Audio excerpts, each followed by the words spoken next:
नमस्कार बच्चों, स्वागत है आप सभी को आपके अपने प्यारा सा यूट्यूब चैनल सुबह साथिया एजुकेशन में। बच्चों, आज की क्लास लेक्चर 2 होगी, भाग 2। ठीक, तो आज की क्लास में ये जो वीडियो है, इस वीडियो में यानी कि 4 से 5 मिनट की वीडियो है। इस वीडियो में हम कुछ पुनः त्रिकोणमिति के बारे में महत्वपूर्ण चीज़ जानने का प्रयास करेंगे, कोशिश करेंगे। ठीक, तो चलिए, कल की क्लास में आप लोगों ने देख ही लिया त्रिकोणमिति के बारे में, तो आज की क्लास में भी हम लोग आगे बढ़ते हैं।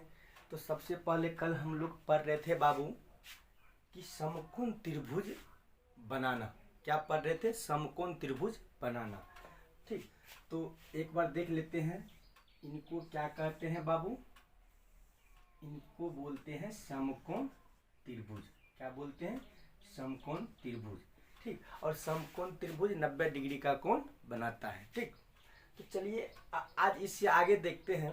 चलिए आगे बढ़ते हैं।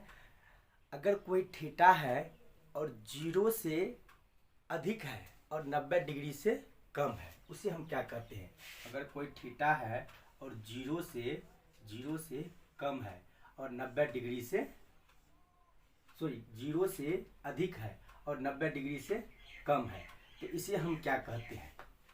कोई थीटा है और 0 डिग्री से अधिक है, 0 से अधिक है लेकिन 90 से कम है, 90 डिग्री से कम है, तो इस चीज़ को हम न्यून कोण कहते हैं। क्या कहते हैं? न्यून कोण कहते हैं। न्यून कोण। ठीक, न्यून कोण कहते हैं।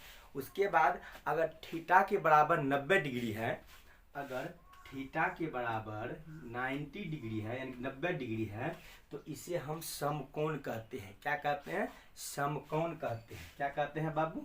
समकोण कहते हैं। ठीक, समकोण कहते हैं। ठीक, अब आगे देखते हैं कि अगर कोई थीटा है और 90 से अधिक है, 90 से अधिक है और 180 से कम है, मतलब कोई थीटा है वो 90 डिग्री से अधिक है, वो 90 डिग्री से अधिक है और 180 डिग्री से कम है, 180 डिग्री से कम है, तो इस चीज़ को हम अधिक कोण कहते हैं। क्या कहते हैं बाबू? अधिक कोण कहते हैं। क्या कहते हैं? अधिक कोण। ठीक, इसे हम अधिक कोण कहते हैं। क्या समझ में आ गया होगा? ठीक, पहला देखे कोई थीटा है और वो 0 से अधिक है। कोई थीटा है 0 से अधिक है लेकिन 90 से कम है, 0 से अधिक है 90 से कम है, तो उस चीज़ को हम न्यून कोण कहते हैं। बहुत ही इम्पोर्टेंट चीज़ है, उसे हम क्या कहते हैं? न्यून कोण कहते हैं।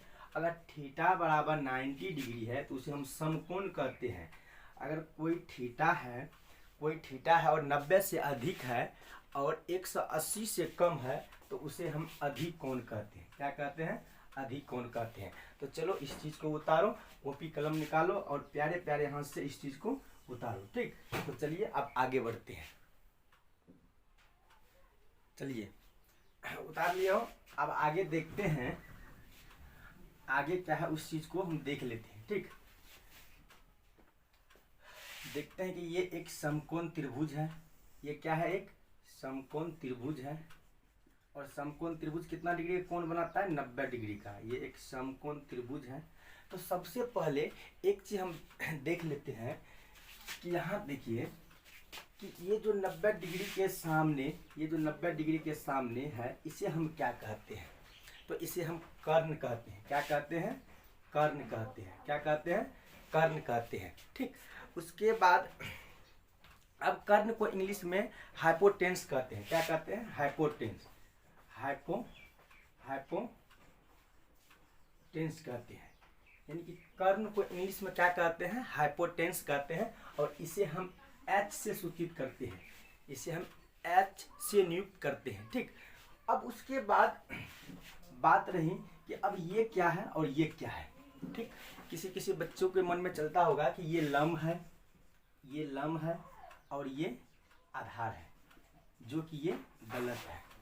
ठीक, ढेर सारे बच्चे के मन में चलता है कि ये लंब है और ये आधार है, जो कि वो गलत है, क्योंकि लंब और आधार आपस में बदलते रहता है।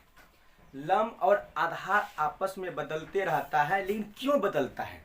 किसके अनुसार बदलता है? वो एंगल के अनुसार बदलता है। कैसे देख लेते हैं।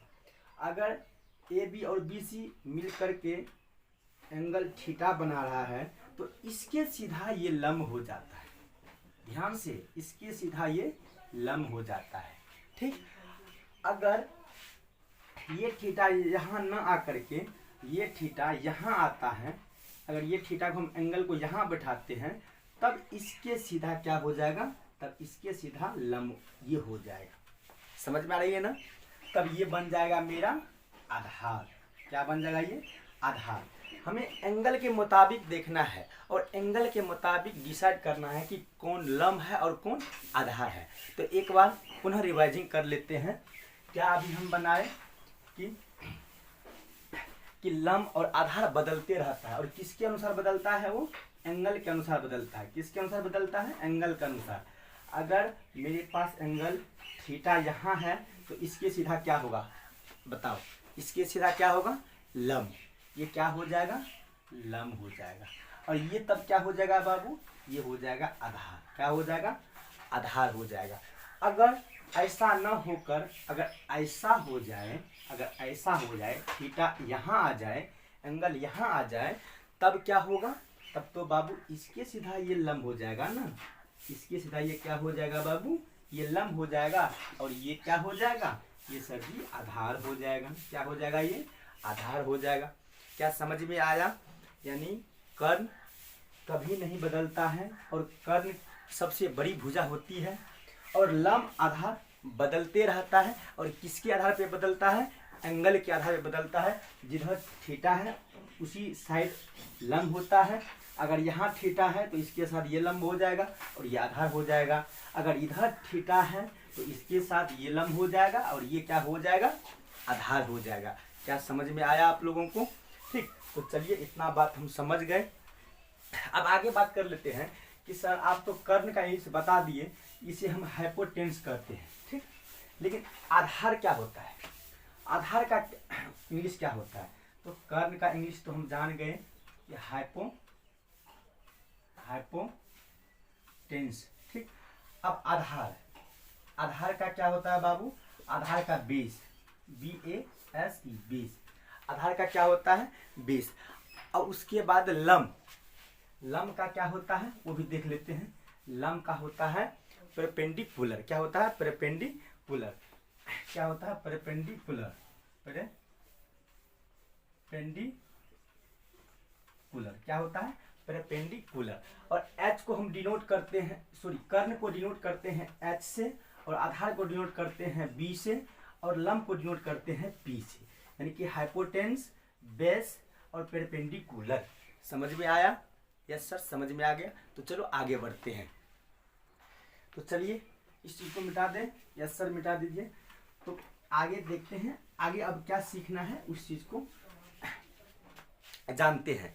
तो आप लोग बताइए सबसे पहले कि ये क्या है मेरा, बताइए ये क्या है। ये एक समकोण त्रिभुज है। क्या है बाबू, ये एक समकोण त्रिभुज है। ठीक, समकोण त्रिभुज कितना डिग्री का कोण बनाता है, 90 डिग्री का। ठीक, ये तो हमें पता है ये कर्ण है। क्या है, ये कर्ण है, हाइपोटेन्स है ये। ठीक, अब हमें ये भी पता है कि एंगल के हिसाब से लंब और आधार बदलते रहता है। अगर एंगल थीटा यहाँ है तो इसके सीधा ये लंब होगा और ये क्या हो जाएगा बाबू, ये आधार हो जाएगा। ठीक, अगर एंगल यहाँ है, एंगल यहाँ है, थीटा यहाँ है तो इसके सीधा लंब ये हो जाएगा और आधार ये हो जाएगा। क्या ये बात सही है या गलत है। तो कितने बच्चे के मन में चलता है कि ये लंब है, सॉरी ये कर्ण है, ये लंब है और ये आधार है। क्या ये चीज़ गलत है या नहीं, आप लोग बताइए, क्या गलत है या नहीं। ठीक, तो ये चीज़ गलत है क्योंकि लंब और आधार आपस में बदलते रहता है। ठीक, तो अब एक चीज़ इसमें हम पूछना चाहते हैं कि अगर एंगल BAB और BC मिलकर के एंगल थीटा बनाता है, ध्यान सुनिए, अगर थीटा बनाता है तो बताइए कि लंब क्या है। आप बताइए लंब क्या है। तो सर जी लंब क्या हो जाएगा, लंब तो ये हो जाएगा ना, यानी कि AB, यानी कि A और B, ये क्या हो जाएगा बाबू, ये लंब हो जाएगा। और आधार क्या हो जाएगा, BC। तो BC क्या हो जाएगा बाबू, ये आधार हो जाएगा। क्या हो जाएगा, आधार। अगर यहाँ न देकर अगर हम यहाँ रख दें, एंगल यहाँ रख दें, तो अब बताओ कि लंब क्या है और आधार क्या है। अब बताओ लंब क्या है और आधार क्या है। तो अब है लंब मेरा हो जाएगा BC। तो क्या हो गया, इसके सीधा ये लंब हो जाएगा ना। Yes sir. तो BC क्या है मेरा, लंब है। और AB क्या है बाबू, तो AB सर आधार नहीं है, आधार। क्या ये चीज़ समझ में आया। यस सर, समझ में आया। तो चलिए आज का क्लास इतना ही, और आगे क्लास नेक्स्ट क्लास में होगी। अगर वीडियो आपको अच्छा लगा हो तो वीडियो को लाइक कीजिए। अगर अभी तक आप चैनल को सब्सक्राइब नहीं किए हैं तो प्लीज़ चैनल को सब्सक्राइब कीजिए। तो चलिए आज के लिए इतना ही। जय हिंद, जय भारत।